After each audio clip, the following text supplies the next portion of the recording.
Police egombye walamu yaliko mbaka wabikwe South Dr. Lume bayiganga lange wakuma muliro mbanto saako kuba olukungano olutali mu mateeka. Dr. Lume agambye okuba nti yakwatiddwa mu bukambo etogeranga apookya oluvannyuma lw'okukosebwa ku mugongo.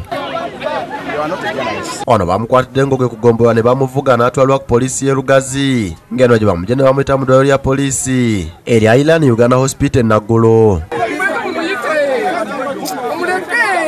Mu kasenge mwali waliwo abasirikale abamukuma mu byambalo bya poliisi n'engoye za bulijjo. Bayiga agamba nti abawotale bamutuukirira ne bamusaba okubayamba okujjanjaba abantu wabula abasirikale ba poliisi ne ba crime preventer bazze kabanga lya poliisi nga badumirwa omusirikale omukyala gwatamanyumanya ne bamusitula nga bamukuba wansi nga bagenze okumuteeka ku kabangali ng'ali bwereere.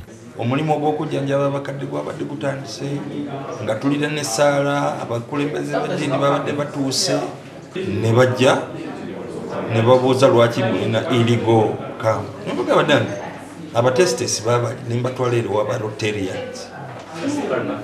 Bayogedde ne ba Rotarians nagenza okulaba bo babalese abatestes ne bajja nga ndaba bagala kwatanzi okutuuka nakutte abantu empale yange gye nabaddemu nabadde smart nnyo era ng'omusawo bwabeera bagiyuzizza nayise bwereere kumpi nga ntuuka ku headquarters za poliisi e Kawolo.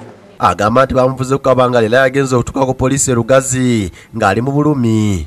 Naye nga buli lwe zikuba mu bisirika amagulu gano mpulira nga gasanyalala.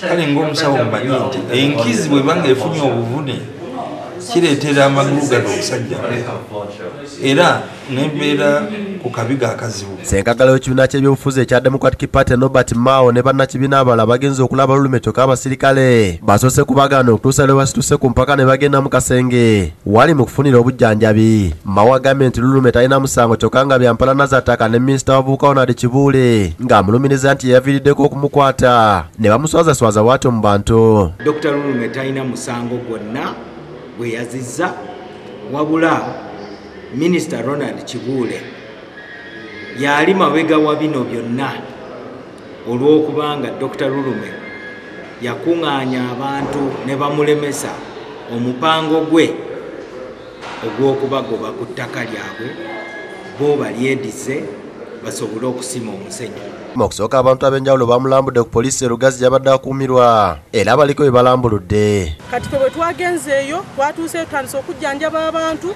twagenze okulaba nga bajja bakwata mmemba waffe. Nga tajjanja abantu ba bwereere abakadde bateesobola mu biseera bino. Omuntu omu Kibuule n'akomandinga poliisi y'eggwanga namba egende ekwata omuntu omu olw'okutaasa abantu tetumanyi kigenderera. Abantu bali mu bulumi gavumenti mu kifo ky'okuba nti esiima omulimu oli gwakoze ate ne baba nti bamuyisa mu mbeera bwezityo n'okwagala okumutta. Ng'era amanyi nti abantu b'ebiikwe tuli baavu naye nga ye mununuzi waffe owaabuyikwe naye baali tuyambye ne batuteera Lulume era ne bamutuwa ne tugenda ne tumwejjanjabira. Alina ogenda mu ddwaliro naye n'abamutuusizaako okuvunira oba alina okukola ki okuvunaanibwa.